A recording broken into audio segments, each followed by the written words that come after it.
ಜಮ್ಮು ಕಾಶ್ಮೀರದ ಅನಂತನಾಗ್ ಜಿಲ್ಲೆಯ ಪುಲ್ವಾಮಾ ಒಂದು ನಗರದಲ್ಲಿ ನಡೆದಂತಹ ಹಿಂದೂಗಳ ನರಮೇಧವನ್ನು ಇಡೀ ಭಾರತದ 145 ಕೋಟಿ ಎಲ್ಲ ಜಾತ್ಯತೀತವಾಗಿ ಪಕ್ಷಾತೀತವಾಗಿ ಖಂಡನೆ ಮಾಡ್ತಾ ಇದ್ದೀವಿ. ಆ ಒಂದು ಪಾಕಿಸ್ತಾನದ ನರ ಏಡಿಗಳು ನರಸತ್ತ ಈ ಉಗ್ರಗಾಮಿಗಳಿಂದ ಇವತ್ತು ಪ್ರಾಣ ಕಳೆದುಕೊಂಡಿರುವ ನಮ್ಮ ಭಾರತದ ವೀರ ಯೋಧರಿಗೆ ಅವರ ಒಂದು ಕುಟುಂಬಗಳಿಗೆ ಆ ನೋವನ್ನು ಭರಿಸುವ ಶಕ್ತಿಯ ದೇವರು ನೀಡಿಲ್ಲ ಅಂತೇಳಿ ಪ್ರಾರ್ಥನೆ ಮಾಡಿಕೊಳ್ಳುವ ಮುಖಾಂತರ ನಮ್ಮ ಗೌರವಾನ್ವಿತ ಪ್ರಧಾನಮಂತ್ರಿಗಳು ಏನು ನನ್ನ ರಾಜತಾಂತ್ರಿಕ ಒಂದು ಸಭೆ ನಡೆಸಿದ್ದಾರೆ, ಅದರಲ್ಲಿ ಏನು ನಿರ್ಧಾರ ತಗೊಂಡಿದ್ದಾರೆ, ಪಾಕಿಸ್ತಾನಕ್ಕೆ ತಕ್ಕ ಉತ್ತರ ಕೊಡಬೇಕಂತೇಳಿ ಅದು ಈ ಒಂದು ದಾಳಿಯಕ್ಕೆ ಮಾತ್ರ ಸೀಮಿತ ಆಗಬಾರ್ದು. ಹಿಂದೆ ಭಾರತ ಅನ್ನೋ 3 ಪದದ ಅಕ್ಷರ ಕೇಳಿದ್ರೆ ಇಡೀ ಪಾಕಿಸ್ತಾನದಲ್ಲಿರುವ ಈ ಹುಚ್ಚು ನಾಯಿಗಳ ನರ ಇಲ್ಲದ ಈ ಉಗ್ರಗಾಮಿಗಳಿಗೆ ಹುಚ್ಚೇ ಬರಬೇಕು. ಆ ರೀತಿ ಕಠಿಣವಾದ ಕ್ರಮ ಕೈಗೊಳ್ಳಲೇಬೇಕಾದ ಪರಿಸ್ಥಿತಿ ಇದೆ. ಯಾಕಂದ್ರೆ ಇವತ್ತು ಜಮ್ಮು ಕಾಶ್ಮೀರ ಶಾಂತಿಯುತವಾಗಿತ್ತು. ಆ ಶಾಂತಿಯುತವಾಗಿದ್ದ ಜಮ್ಮು ಕಾಶ್ಮೀರ ಮತ್ತೆ ನರಮೇಧ ಮಾಡಿದ್ದಾರೆ. ಯಾಕಂದ್ರೆ ಇಲ್ಲಿ ಅಶಾಂತಿ ಸೃಷ್ಟಿ ಆಗ್ತಾ ಇದೆ. ಇಲ್ಲಿ ಜಾತಿ ಅಂದಲ್ಲ, ಇಲ್ಲಿ ಧರ್ಮದ ಹೆಸರಲ್ಲಿ ಸಾಯಿಸ್ತಾ ಇದ್ದಾರೆ. ನೀನು ಹಿಂದೂನಾ, ನೀನು ಮುಸ್ಲಿಮಾ, ನೀನು ಕುರಾನ್ ಓದಕ್ ಬರ್ತದ? ಇದು ಯಾವ ನ್ಯಾಯ ಸ್ವಾಮಿ? ತಾಯಿ ಗರ್ಭದಿಂದ ಬಂದಾಗ ನೀನು ಮುಸ್ಲಿಮಾ ಹಿಂದೂನಾ ಅಂತ ಯಾರು ಕೇಳಲ್ಲ. ಯಾರನ್ನ ಅಪಘಾತ ಆಗ ರಕ್ತ ಕೊಟ್ಟಾಗ ಕೇಳಲ್ಲ. ನಾವು 145 ಕೋಟಿ ಭಾರತೀಯರು ಏನಿದ್ದಾರೆ, ಹಿಂದೂ ಮುಸ್ಲಿಮು ಎಲ್ಲ ಅಣ್ಣ ತಮ್ಮಂದಿರ ತರ ಇದ್ದೀವಿ, ಎಲ್ಲ ಒಂದು ಇದರಲ್ಲಿದ್ದೀವಿ. ಅದರಿಂದ ಏನಿವತ್ತು ನಮ್ಮ ಮೊನ್ನೆ ನಡೆದಂತಹ ನರಮೇಧದ ಹಿಂದೆ ಪಾಕಿಸ್ತಾನ ಕುನ್ನಿಗಳಿದ್ದಾರೆ. ಅವರು 1000 ಕಿಲೋಮೀಟರ್ ದೂರದಲ್ಲಿದೆ ಜಮ್ಮು ಕಾಶ್ಮೀರ. ಅವ್ರು ಯಾವ ರೀತಿ ಈ ಒಂದು ಗಡಿ ಒಳಗಡೆ ಬಂದ್ರು? ಇದು ಎಲ್ಲಿ ಲೋಪದೋಷ ಆಗಿದೆ? ಅವ್ರಿಗೆ ಸಮವಸ್ತ್ರ ಕೊಟ್ಟು ಅವ್ರ ಗನ್ನಗಳು ತಗೊಂಡ್ಬಂದು ನಮ್ಮ ರಾಜ್ಯದಲ್ಲಿ ಅಂದ್ರೆ ನಮ್ಮ ಭಾರತದಲ್ಲಿ ಈ ರೀತಿ ನರಮೇಧ ಮಾಡಕ್ಕೆ ಅವ್ರ ಕುಮ್ಮಕ್ಕೆ ಯಾರು ಕೊಟ್ಟಿದ್ದಾರೆ? ಅದನ್ನು ಪತ್ತೆ ಹಚ್ಚಬೇಕು. ಇವತ್ತೇನು ಮಾನ್ಯ ಗೌರವಾನ್ವಿತ ಪ್ರಧಾನಮಂತ್ರಿಗಳು, ರಕ್ಷಣಾ ಮಂತ್ರಿಗಳು, ಗೃಹ ಮಂತ್ರಿಗಳು ನಿರ್ಧಾರ ತಗೊಂಡಿದ್ದಾರೋ ಆ ನಿರ್ಧಾರ ಕಠಿಣವಾಗಿರಬೇಕು.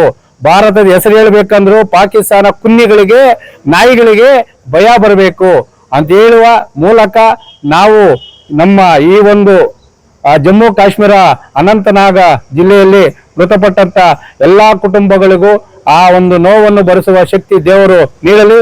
ಮತ್ತೆ ಈ ಒಂದು ಪಾಕಿಸ್ತಾನದ ಮೇಲೆ ದಾಳಿ ಮಾಡಲು ಪಕ್ಷಾತೀತವಾಗಿ ಮತ್ತೆ ಎಲ್ಲಾ 3 ಪಕ್ಷಗಳು ಒಗ್ಗಟ್ಟಿನಲ್ಲಿ ಎಷ್ಟು ಪಕ್ಷಗಳಿದೆಯಾ ಭಾರತದಲ್ಲಿ ಎಲ್ಲರೂ ಒಗ್ಗೂಡುವ ಮುಖಾಂತರ ಅವ್ರಿಗೆ ತಕ್ಕ ಪಾಠ ಕಲಿಸ್ಬೇಕಂತೇಳಿ ನಮ್ಮ ಕರ್ನಾಟಕ ರಾಜ್ಯ ರೈತ ಸಂಘ ಹಸಿರು ಸೇನೆ ವತಿಯಿಂದ ನಮ್ಮ ಬಂಗಾರಿ ಮಂಜಣ್ಣವ್ರು ಏನ್ ಹೇಳಿದ್ರು, ಮತ್ತೆ ನಮ್ಮ ಸುನೀಲ್ ಅಣ್ಣವ್ರು ಏನ್ ಹೇಳಿದ್ರು, ಭಾಸ್ಕರ್, ರಾಜು ಮತ್ತೆ ಪುತ್ತೇರ್ ರಾಜು ಅವರು ಇವರೆಲ್ಲ ಏನ್ ಹೇಳಿದಾರೋ ಅದಕ್ಕೆ ಆ ಒಂದು ಇದನ್ನ ಸರ್ಕಾರದ ಮೇಲೆ ಒತ್ತಡ ಹಾಕ್ತಾ ಇದೀವಿ.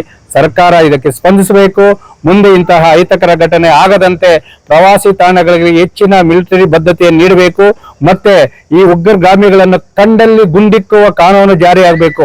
ಇಲ್ಲರ ಆ ಪಾಕಿಸ್ತಾನಿ ಕುನ್ನಿಗಳನ್ನು ಚಿರಛೇದನ ಮಾಡುವಂತಹ ಒಂದು ಕಠಿಣ ಕಾನೂನು ಕ್ರಮ ಕೈಗೊಳ್ಳುವ ಮುಖಾಂತರ ಭಾರತ ತಂಟೆಗೆ ಬಂದರೆ ಯಾರು ಉಳಗಾಲವಿಲ್ಲಮ್ಮ, ಎಚ್ಚರಿಕೆಯನ್ನು ನೀಡಬೇಕಂತೇಳಿ ಮಾನ್ಯ ಗೌರವಾನ್ವಿತ ಪ್ರಧಾನಮಂತ್ರಿಗಳನ್ನು ನಮ್ಮ ರೈತ ಸಂಘದಿಂದ ಮನವಿ ಮಾಡ್ತಾ ಇದ್ದೀವಿ. ಒಂದು ಸುದ್ದಿಗೋಷ್ಠಿಯನ್ನು ನಡೆಸೋಕ್ಕೆ ತುಂಬ ನೋವಿನ ಸಂಗತಿ. ಕಾರಣ ಏನು ಅಂದರೆ ಏಪ್ರಿಲ್ 22 ನಮಗೊಂಥರ ಕರಾಳ ದಿನ. ಜಮ್ಮು ಕಾಶ್ಮೀರ್ ನಗರದಲ್ಲಿ ಏನು ಪ್ರವಾಸಿಗರ ಕಗ್ಗೊಲೆ ನಡೆದಿದೆಯೋ ಈ ಪಾಕಿಸ್ತಾನ ಉಗ್ರರಿಂದ, ಇದು ತೀವ್ರ ಖಂಡನೀಯ. ಏನು ಧರ್ಮದ ಹೆಸರು ಹೇಳಿ ಕೊಂದಿದ್ದಾರೆ ಅಂದರೆ ಅವರೆಷ್ಟು ನರರೂಪ ರಾಕ್ಷಸರು ಇನ್ನೊಬ್ರು ಇರ್ತಾರಾ ಅನ್ನೋದನ್ನ ಎಲ್ಲ ಭಾರತೀಯರ ಮನಸ್ಸಲ್ಲೂ ಬಂದ್ಬಿಟ್ಟಿದೆ. ಈಗ ನೀವು ಮುಸ್ಲಿಮ, ನಿಮಗೆ ಅದೇನೋ ಕುರಾನಲ್ಲಿರೋದು ಓದೋಕೆ ಬರುತ್ತಾ? ಇದೆಲ್ಲ ಕೇಳಿ ಸಾಯಿಸುವಂಥ ಉದ್ದೇಶ ಏನು? ಇಲ್ಲಿ ಭಾರತ ದೇಶದಲ್ಲಿ ಹಿಂದೂ ಮುಸ್ಲಿಮು ಬಾಯಿ ಆಗಿ ಜೀವನ ನಡೆಸ್ತಾ ಇದ್ದೀವಿ. ತುಂಬ ಸಂತೋಷದಿಂದ ಅಣ್ಣ ತಮ್ಮದ್ರ ಥರ ಹೋಗ್ತಾ ಇರುವಂಥ ಒಂದು ಪವಿತ್ರವಾದ ಸ್ಥಳ ನಮ್ಮ ಭಾರತ ದೇಶ. ಈ ಭಾರತ ದೇಶದಲ್ಲಿ ಕೋಮುಗಲಭೆ ಇಡಬೇಕು ಅನ್ನೋ ಉದ್ದೇಶ ಪಾಕಿಸ್ತಾನ ನಾಯಿಗಳಿಗಿದೆ ಅಂತ ಈ ಸಂದರ್ಭದಲ್ಲಿ ಅರ್ಥ ಆಗತ್ತೆ. ಅಲ್ಲ, ಅವ್ರಿಗೇನು ಮಾನವೀಯತೆನೇ ಇಲ್ವಾ?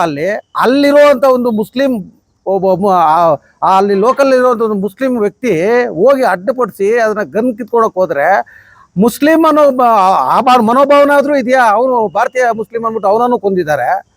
ಇಲ್ಲಿ ಕರ್ನಾಟಕದವ್ರನ್ನ 3 ಜನನ ಕೊಂದಿದ್ದಾರೆ, ವಿದೇಶಿಗಳನ್ನ ಕೊಂದಿದ್ದಾರೆ. ಇವ್ರಿಗೇನು ಮಾನವೀಯತೆ ಇಲ್ವಾ? ಇವ್ರು ಮನುಷ್ಯರಲ್ವಾ? ಮನುಷ್ಯ ಜನ್ಮ ಎತ್ತಿಲ್ವಾ ಇವರು ಅಂತ ಆದ್ರಿಂದ ಈ ವಿಷಯದಲ್ಲಿ ನಾವೆಲ್ಲರೂ ತಿಳ್ಕೊಬೇಕಾಗಿರೋದೇನು ಅಂದರೆ ಪಕ್ಷಾತೀತವಾಗಿ ಜಾತ್ಯತೀತವಾಗಿ ಎಲ್ಲ ಮರೆತು ನಾವು ಭಾರತೀಯರು ಅನ್ನೋದು ಒಂದೇ ಒಂದು ಮನಸ್ಸಲ್ಲಿ ಇಟ್ಕೊಂಡು ನಾವು ಹೋರಾಟ ನಡೆಸಿ ಪಾಕಿಸ್ತಾನಕ್ಕೆ ತಕ್ಕ ಪಾಠ ಕಲಿಸ್ಬೇಕು ಅನ್ನೋ ಒಂದು ನಿಟ್ಟಿನಲ್ಲಿ ನಾವೆಲ್ಲ ಹೋಗ್ಬೇಕು. ಅಲ್ಲ ಏನು ಒಂದು ಮಕ್ಕಳು, ಒಂದು ಹೆಂಗಸಿದೆ, ಒಂದು ಹೆಂಗಸು ಕರ್ಕೊಂಬಂದಿದ್ದಾನೆ, ಬಿಟ್ಟೋದ್ರೆ ಹೆಂಗಾಗತ್ತೆ ಏನಾಗತ್ತೆ ಅಂತ ಪರಿಜ್ಞಾನ ಇಲ್ದಿರ ಹೆಂಡತಿ ಮುಂದೆನೇ ಗಂಡನ ಸಾಯಿಸ್ಬಿಟ್ಟು ನನ್ನ ಗಂಡನ ಹೆಂಗೋ ಸಾಯಿಸಿದೆ, ನನ್ನ ಮಗುನ ಹೆಂಗೋ ಸಾಯಿಸಿದೆ, ನನ್ನನ್ನು ಸಾಯಿಸು ಅಂದರೆ ನಿನ್ನ ಸಾಯಿಸ್ಬಿಟ್ರೆ ಮೋದಿಗೆ ಯಾರು ಹೇಳೋರು ಅಂತ ಹೇಳ್ಬಿಟ್ಟು ಸುಡ್ತಾ ಇದ್ದಾರೆ. ಅಂದರೆ ಎಷ್ಟು ಮಟ್ಟಕ್ಕೆ ಅವ್ರು ಬೆಳೆದಿದ್ದಾರೆ ಅದನ್ನು ಹೇಳೋಕ್ಕೆ ಆಗಲ್ಲ. ಆದ್ದರಿಂದ ಬಂಧುಗಳೇ, ನಾವೆಲ್ಲ ಭಾರತೀಯರು, ನಾವೆಲ್ಲ ಒಂದಾಗಿ ಹೋದ್ರೆ ಮಾತ್ರನೇ ಈ ಒಂದು ಪಾಕಿಸ್ತಾನ ನಾಯಿಗಳಿಗೆ ಬುದ್ಧಿ ಹೇಳೋಕ್ಕಾಗತ್ತೆ. ಈಗ ನಮ್ಮ ಯೋಧರು ಸ್ಟಾರ್ಟ್ ಆಗ್ಬಿಟ್ಟಿದ್ದಾರೆ, ಅವ್ರನ್ನೇನು ಮಾಡಬೇಕು ಅವ್ರನ್ನ ಭೂಮಟ್ಟ ಮಾಡೋಕ್ಕೆ ಅವ್ರಿಗೆ ಸಿದ್ಧವಾಗಿದ್ದಾರೆ. ಈ ಒಂದು ವಿಷಯದಲ್ಲಿ ನಾವೆಲ್ಲರೂ ಒಂದಾಗಿ ಅವ್ರು ಯಾರೋ ಮಾಡಿರೋ ಪಾಕಿಸ್ತಾನ ನಾಯಿಗಳು ಮಾಡಿರೋ ಒಂದೇ ಒಂದು ಕೃತ್ಯ ಇಟ್ಕೊಂಡು ಇಲ್ಲಿರೋ ಮುಸಲ್ಮಾನ್ ಬಾಂಧವ್ರನ್ನ ನಾವು ದೂರ ಮಾಡ್ಕೊಳೋದು ಬೇಕಾಗಿಲ್ಲ. ನಾವೆಲ್ಲ ಒಗ್ಗಟ್ಟಾಗಿದ್ದು, ಮುಸಲ್ಮಾನರು ಹಿಂದೂಗಳೆಲ್ಲ ಒಗ್ಗಟ್ಟಾಗಿದ್ದು ಆ ಪಾಕಿಸ್ತಾನ ನಾಯಿಗಳಿಗೆ ಬುದ್ಧಿ ಕಲಿಸ್ಬೇಕು ಅಂತ ಈ ಸಂದರ್ಭದಲ್ಲಿ ನಾನು ಹೇಳಕ್ಕೆ ಇಷ್ಟಪಡ್ತೀನಿ. ಮೊನ್ನೆ 22ನೇ ತಾರೀಕು ನಡೆದಂತಹ ನರಬಲಿ ಅಂತಲೇ ಹೇಳ್ಬೋದು. ಈ ರಾಕ್ಷಸರಿಂದ ನಡೆದಂಥ ನರಬಲಿ, ಈ ನರಬಲಿಯನ್ನು ಖಂಡಿಸೋದಕ್ಕೆ ಸರ್ಕಾರ ಏನೇನು ಬೇಕೋ ಕ್ರಮ ಆದಷ್ಟು ಬೇಗ ತಗೊಳ್ಳೇಬೇಕು. ಇಲ್ಲ ಅಂತಂದರೆ ನಮ್ಮ ದೇಶಕ್ಕೆ ಅವಮಾನ. ಅದು ಜಾತಿ ಧರ್ಮ ಕೇಳಿ ಹೊಡಿತವ್ರೆ ಅಂತಂದರೆ ನಮ್ಮ ದೇಶದಲ್ಲೂ ಎಲ್ಲ ಜಾತಿಗಳು ಇದ್ದಾವೆ, ಎಲ್ಲ ಜಾತಿಗಳನ್ನು ನಾವು ಸ್ವಾಗತಿಸಿದ್ದೀವಿ, ಜೊತೆಯಲ್ಲೇ ಇದ್ದೀವಿ. ಆದರೆ ಅವರಿಗೆ ಜಾತಿನೇ ಮುಖ್ಯ ಆಗೋಯ್ತು, ಧರ್ಮಕ್ಕೆ ಇಲ್ಲ ಬೆಲೆ. ಆದ್ದರಿಂದ ಅಂಥವ್ರಿದ್ದೂ ಪ್ರಯೋಜನ ಇಲ್ಲ. ಅವ್ರ ಮೇಲೆ ಯುದ್ಧ ಮಾಡಿದ್ರು ನಮಗೆ ಸಂತೋಷನೇ. ಇದೇ ರೀತಿ ಇನ್ನೊಂದು ಸತಿ ಆಗದಿರ ನಾವು ಸರ್ಕಾರಕ್ಕೆ, ಮೋದಿಯವರಿಗೆ ಮನವಿ ಮಾಡೋದೇನು ಅಂತಂದರೆ, ಎಂಥ ಕಠಿಣ ಕ್ರಮವಾದರೂ ತಗೊಳ್ಳಿ, ಅವರೊಂದಿಗೆ ನಾವೆಲ್ಲ ಇರ್ತೇವೆ ಅಂತ ಹೇಳ್ಬಿಟ್ಟು ಸಾಮೂಹಿಕವಾಗಿ ತಿಳಿಸೋದಕ್ಕೆ ಬಯಸ್ತೇನೆ.